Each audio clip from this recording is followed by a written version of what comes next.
देशातील सर्वात श्रीमंत महापालिका म्हणून ओळखल्या जाणाऱ्या मुंबई महानगरपालिकेचा निकाल जाहीर झाला आणि मोठा राजकीय उलटफेर पाहायला मिळाला।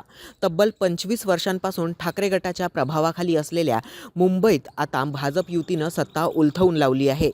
निकालानुसार भाजपनं 89 जागांसह मुंबईत सर्वात मोठा पक्ष ठरला, तर उद्धव ठाकरेंच्या शिवसेनेला 65 जागा मिळाल्यात। त्यामुळे आता मुंबईचा महापौर महायुतीचाच होणार हे जवळपास स्पष्ट झालं। यंदाची मुंबई महापालिका निवडणूक अनेक अर्थांनी वेगळी ठरली, कारण तब्बल 20 वर्षांनंतर उद्धव ठाकरे आणि राज ठाकरे एकत्र एक निवडणूक मैदानात उतरले। मात्र निकालानंतर ठाकरे बंधूंना अपेक्षित यश मिळालं नाही। उद्धव ठाकरेंच्या शिवसेनेनं 65 तर मनसेनं केवळ 6 जागा जिंकल्या। या निकालानंतर राज ठाकरे यांनी सोशल मीडियावर पोस्ट करत पहिल्यांदाच प्रतिक्रिया दिली। राज ठाकरे म्हणाले की ही निवडणूक सोपी नव्हती।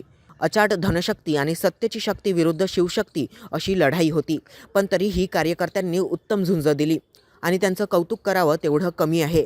मनसेला अपेक्षित यश मिळालं नाही याचं दुःख आहे, मात्र आम्ही खचून जाणाऱ्यातले नाही, असंही राज ठाकरेंनी स्पष्ट केलं। राज ठाकरे पुढे म्हणाले की निवडून आलेले नगरसेवक सत्ताधाऱ्यांना पुरून उरतील आणि मराठी माणसाच्या विरोधात काही होत असेल तर त्या सत्ताधाऱ्यांना जेरीस आणतील, असा इशाराही त्यांनी दिला।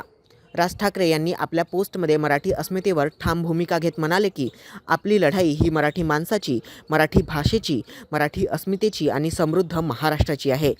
ते म्हणाले, MMR परिसरात असो किंवा संपूर्ण राज्यात मराठी माणसाला नागवण्याची एकही संधी सत्ताधारी सोडणार नाही, म्हणून मराठी माणसाच्या पाठीशी आपल्याला ठाम उभं राहायचं आहे।